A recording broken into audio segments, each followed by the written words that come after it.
So you're looking to get the lowdown on something interesting, but, without getting totally bogged down in details. Yeah, that's the That's idea. what we try to do here. Today, we're diving into the Arad Central Railway Station. We want to give you the express version, let's say, Express version, I like that. It's about understanding the station's story, how it evolved into this really vital transport hub. and how it connects to, like, the bigger picture, history, technology. Exactly. And we've got a couple of handy sources, a short history, and a tourist fact sheet. Pretty concise, but packed with info. Okay, got it. So Arad itself, it sounds like it's in a pretty key spot, this pan-European corridor, the fourth. Oh, absolutely central. It was and still is a major junction. Think connections within Romania, but also internationally, routes heading towards Bucharest, Vienna, Belgrade, Budapest. Wow, okay. A real crossroads then. Definitely. Strategically very important. And it all kicked off way back in 1858. The first station, Titsa Railway Company. I'm trying to picture that first train rolling in from Solnock. Yeah, imagine that. It wasn't just a train arriving. It was a huge catalyst. The second half of the 19th century, that was railway mania in the Austro-Hungarian Empire. Right. And Arad, because of where it was, had this, well, the source calls it a privileged position. It was basically set to become a railway center. So not just moving people, but goods, trade, changing everything. Completely. Opened up trade, transport, Yeah. a whole new scale of economic activity for the region. Huh. And there was even a second station for a bit, a temporary one built by MAV, the Hungarian Railways. That's right, between about 1884 and 86. It didn't last long, torn down in 1909. But it shows how fast things were moving, doesn't it? Like the demand was just exploding. Precisely. That temporary station really underscores the pace. By, what was it, 1904, they had 32 passenger trains passing through Arad daily. 32. Okay, yeah, the original station wouldn't cope. Not a chance. So they needed something bigger, grander, which led to the station we mostly see today. Built between 1909 and 1913, right on the old site, and the design, I gather, was fairly typical for the time. For major stations, yes. This sort of three-pavilion model was common. Okay, how did that work in Arad? Well, the central pavilion, that was the main hub ticket offices, lots of bustle. Right. Then the side pavilions had the waiting rooms, baggage handling, and get this, restaurants. Restaurants. Yeah, and apparently quite fancy ones.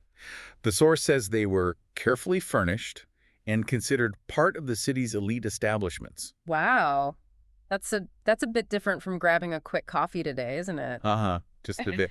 It really suggests train travel was, well, a much more significant event back then.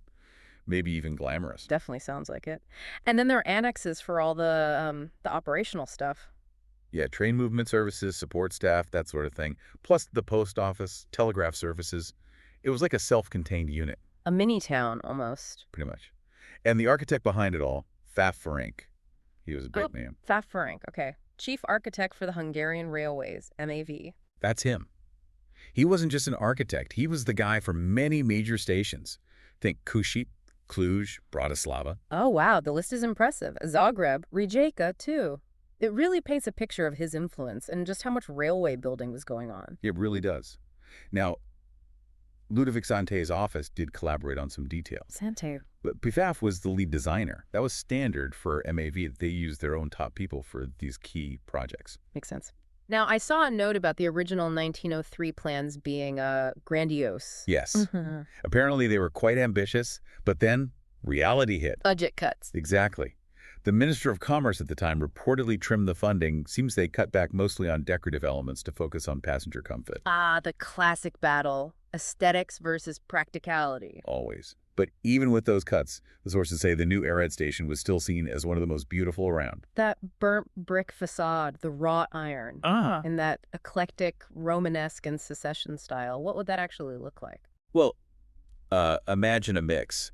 The eclectic Romanesque part probably means solid, rounded arches, a sturdy feel, drawing on older styles. Okay. But then the secession influence, think Art Nouveau, would bring in more flowing, organic lines, maybe stylized plant motifs in the ironwork, more decorative, elegant, very modern for its time. So kind of solid structure meets elegant decoration. Yeah, that's a good way to put it. A really striking combination, I imagine. Sounds incredible, but unfortunately that original look, it didn't survive completely intact, did it? World War II took its toll. Sadly, yes. The facade suffered, well, pretty significant damage. American bombing in July of '44, and then German bombing later that year. Oof. A tough reminder of how war hits everything. It really is. Civilian infrastructure often becomes a target. Must have been devastating. But it was rebuilt afterwards. Thankfully, yes. Between 1950 and 53, they did major repairs and also strengthened the structure so it can continue serving the city. Good. Okay, let's shift gears slightly. The region around Arad sounds like it was a hotbed of railway building in the late 19th century, even beyond the main station. Oh, absolutely. A real boom period. A local engineer, Boros Binney, was apparently instrumental. Boros Binney. Yeah, he helped found two key local railway companies, the Arad Kriya Valley Railway in 1875, and then the Arad Sinad United Railway in 1893. And together they built quite a network. An impressive one. Yeah. Something like 415 kilometers of track. Think about what that did for connecting towns, moving agricultural products, just fundamentally changing the local economy. Yeah, 415 kilometers is huge for a regional network back then. And then there was this other line, the Green Arrow, narrow gauge. Ah, yes, the Arad Podgoria line. That's a fascinating one. Opened in 1906, ran all the way until 1991. Wow, until 91. What was special about it? The really remarkable thing, it was electrified in 1913. Electrified in 1913. Yep, made it the very first electrified line in what's now Romania, and apparently one of only 4 in the whole of Europe before World War I. That's incredible. Shows Arad was really cutting edge in railway tech. It certainly does. And that same year, 1913, they also opened the big MAV Railway Directorate Palace, Later. the CFR Palace in Podgoria, just cementing the area's importance. Right, the CFR Palace. That's another landmark. Okay, moving ahead. The main station saw some more work in the 1960s, though maybe not major changes. That's how the source describes it, not very extensive. More about functional upgrades, it seems. They built the underpass to the platforms then. Ah, the underpass. Added platform canopies, too. And, well, it being the 60s, they added some socialist realism artworks. Right, typical of the era. Part of the station's layered history, I suppose. Exactly. Even if the art style isn't universally loved today, it marks a specific period. But then, things slowed down for rail. Late socialist period, post-1990. A bit of a decline. It seems so, yeah. Yeah. Like, in many places, rail probably faced challenges, maybe funding issues, definitely more competition from cars and buses. Even though Arad actually built trains and trams itself. Yeah, that's the irony.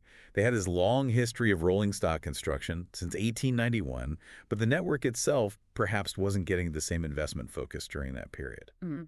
But now there's talk of a rail renaissance, especially in Western Europe. Definitely. There's a big push towards rail again. It's seen as cleaner, more sustainable, and Arad Station is right in the middle of that. Because of that pan-European corridor modernization, the Rhine-Danube one. Spot on. Huge European funding poured in to upgrade the line, including the Arad Station section. The goal is much higher speeds, up to 160 kilometer. Wow, 160, that's proper high-speed potential. And the station itself got a major facelift between 2012 and 2015, costing a lot. A huge amount, 334 million lei. It was a massive project. What did they actually do? Well, one of the biggest changes was getting rid of those old underpasses. Oh, they closed them. Yeah, and replaced them with a new above-ground passenger walkway. It connects the platforms directly to the historic building. Ah, okay. More modern. Much more. It's got lifts, escalators, some shops, better facilities, really designed for modern passenger flow and accessibility. Makes sense. What else? They also built a whole new maintenance building, refurbished the platforms themselves, and completely modernized the traffic control center, bringing everything up to date. So it sounds like if you're visiting Arad today, the station isn't just some, dusty museum piece. Not at all. It's a fully operational, modern station, but one that still has all that history baked in. And the tourist fact sheet has all the practical stuff you'd need. Right, like the address, railway station square, 8 Tyne, contact info, GPS coordinates. Everything. And crucially, it's open 204/7. No entry fee, just to go in and see the building. Good to know. And it repeats those key dates and names, Ferenc, La Giosante, the construction periods. And the architectural styles, too. Romanesque, eclectic, and secession. Helps you appreciate what you're looking at. Yeah. Plus, how to get there lists all the tram and bus lines and nearby sites, CFR Palace, cathedrals, even the mall. And accommodation, restaurants. It's really geared towards visitors. Okay, so we've covered a lot of ground. From those first tracks in the 1850s, right through wars, different architectural phases, decline, and now this major modernization. It really is quite a journey, isn't it?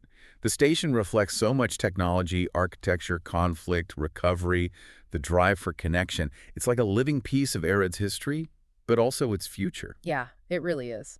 Which kind of leads to a final thought for you listening. When you consider Arad's long railway story, this deep heritage combined with this massive recent upgrade, what role do you think stations like this, these grand old buildings brought into the 21st century, will play in Europe's travel future? How do we balance that history with modern needs? Something to mull over.